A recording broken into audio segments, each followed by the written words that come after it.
बॉलीवुड में सलमा आगा वो अभिनेत्री रही जिनका करियर गायिका को चलते आगे बढ़ा। पहली फिल्म निकाह में दिल के अरमा आंसुओं में बह गए गाकर सलमा रातों रात छा गई। उनका जन्म 25 अक्टूबर 1956 को पाकिस्तान के कराची में हुआ था, लेकिन वो मूलतः ब्रिटिश नागरिक रही। हालांकि साल 2016 में उन्हें भारतीय नागरिकता मिल गई। निकाह एक नायिका प्रधान फिल्म थी, इसलिए किसी स्टार एक्टर की बजाय दीपक पराशर और राज बब्बर जैसे नए एक्टर्स को इस फिल्म में मौका दिया गया। सलमा आगा एक्टिंग के साथ सिंगिंग में पारंगत थी। उनका एल्बम जब निकाह के संगीतकार रवि ने सुना तो उन्होंने इस फिल्म में सलमा से भी गवाने का निर्णय लिया। इस पिक्चर में सलमा ने भी अपने गाने खुद गाए थे। यह फिल्म बनकर तैयार हुई और 1982 में जब यह सिनेमाघर में आई तो भूरी आंखों वाली इस अभिनेत्री की खूबसूरती और दिलकश आवाज ने लोगों का दिल जीत लिया। फिल्म निकाह ने लोगों के बीच जमकर चर्चा बटोरी। पति को बेहद चाहने वाली और उसकी बेरुखी से परेशान पत्नी का रोल सलमा ने बेहतरीन तरीके से निभाया था।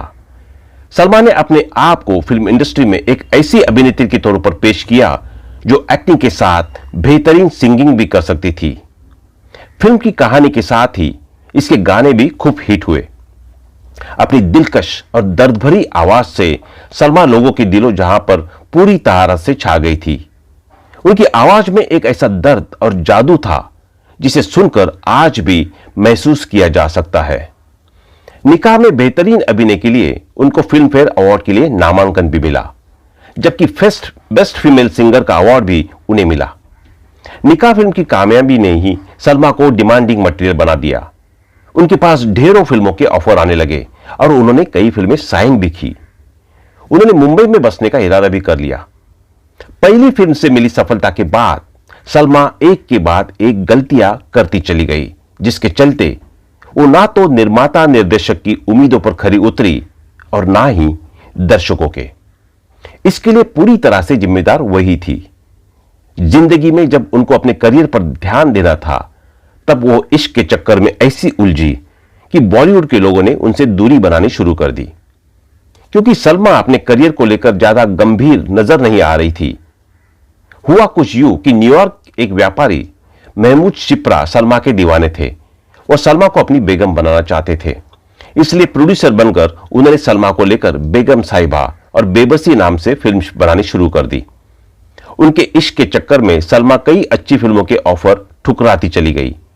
इसके बाद तो बॉलीवुड के तमाम निर्माता निर्देशकों ने सलमा के नाम पर गौर करना बंद कर दिया। इधर महमूद ने जो फिल्में सलमा के लिए बनानी शुरू की थी वो आधी भी नहीं बन पाई थी कि इश्क का बुखार उतरने लगा और दोनों अलग हो गए। निकाह के बाद सलमा ने भी बी सुभाष की कसम पैदा करने वाली की थी। सुभाष इसके पहले डिस्को डांसर जैसी हिट फिल्म बना चुके थे। सलमा ने इस फिल्म में निकाह से एकदम अलग रोल निभाया। उन्होंने इस फिल्म में गाने भी गाए और वेस्टर्न स्टाइल में मिथुन के साथ डांस भी किया, जिनमें वह बिल्कुल मिसफिट नजर आई और उनकी एक्टिंग भी इस फिल्म के हिसाब से अच्छी नहीं रही। इसके बाद 1985 में आई उनकी दो फिल्में बुरी तरह फ्लॉप रही, जिसमें पहली राजेश खन्ना के साथ ऊंचे लोग और दूसरी राज बब्बर के साथ सलमा थी। इन फिल्मों में उनकी एक्टिंग की कलाई भी खुल गई। अब वो कुछ चुनिंदा रोल के लिए ही फिट समझी जाने लगी थी। जहां तक उनकी सिंगिंग का सवाल था, उनकी आवाज सिर्फ उन पर ही सूट होती थी, लिहाजा प्लेबैक सिंगिंग में भी उनका दायरा सीमित था।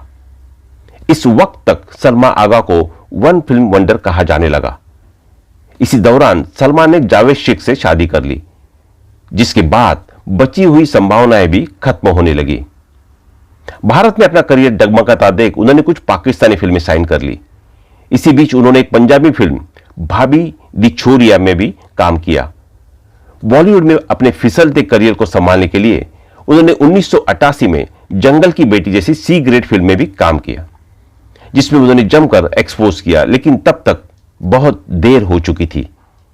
इस बीच उनकी कुछ और फिल्में भी आई, जिसमें 1990 में आई पति पत्नी और तवायफ और 1991 में मैं मीत मेरे मन की आई, जो फ्लॉप रही।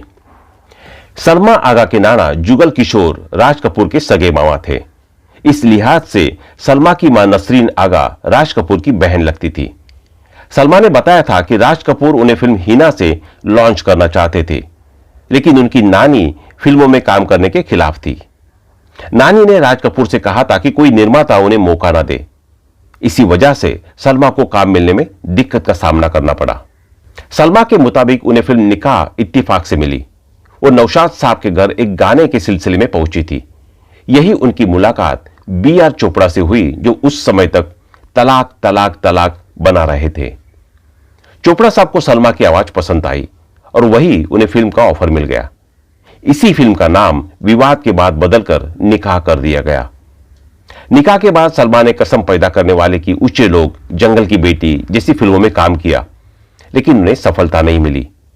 इसके पीछे की वजह सलमा फिल्मों का ठीक से चुनाव न करना मानती थी।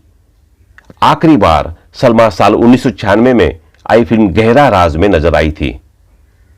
सलमान का ना तो करियर ठीक चल रहा था और ना ही निजी जिंदगी की गाड़ी पटरी पर थी। अपने पहले पति से उनका रिश्ता लंबा नहीं चला और सलमा ने जावेद शेख से तलाक ले लिया। इसके बाद वह स्क्वॉश प्लेयर रहमत खान के साथ रिलेशन में आई। रहमत खान लंदन में सलमा आगा के पड़ोसी हुआ करते थे। सलमा की मां उन्हें बहुत पसंद करती थी, इसलिए उन्होंने अपनी बेटी की दूसरी शादी रहमत खान से करा दी। दोनों के 2 बच्चे साशा और लियाकत अली हुए। दोनों का रिश्ता 10 साल तक चला। उसके बाद रहमत खान ने किसी और लड़की से शादी कर ली, जिसके बाद 2010 में यह रिश्ता भी खत्म हो गया। 2 बच्चे और 57 साल की उम्र में साल 2011 में सलमा आगा ने तीसरी बार शादी दुबई बेस्ड बिजनेसमैन मंजर शाह से की। सलमा कभी भी अपने करियर को ठीक से प्लान नहीं कर पाई। कभी वो भारत में होती तो कभी पाकिस्तान में। इसी बीच में शादी और तलाक का भी दौर चलता रहा, जिसका असर उनके करियर पर पड़ना ही था। हिंदी के अलावा सलमा ने तमिल, तेलुगु और मलयालम फिल्मों में भी काम किया।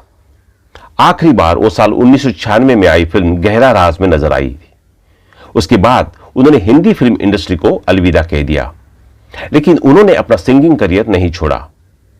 भारत के अलावा वो पाकिस्तान और बांग्लादेश की फिल्मों में के लिए भी गाती रही। सरकार ने सलमा आगा को सिटीजन ऑफ इंडिया यानी OCI कार्ड दिया। उन्हें भारत आने के लिए वीजा की जरूरत नहीं पड़ती। सलमा आगा अब एक फिल्म मेकर है। वो महिलाओं पर आधारित मुद्दों पर फिल्में बनाती है।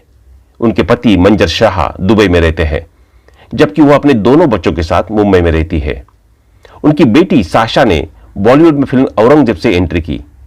सलमा हिंदी सिनेमा में बिजली की तरह चमकी जरूर, लेकिन उनका करियर काफी छोटा रहा।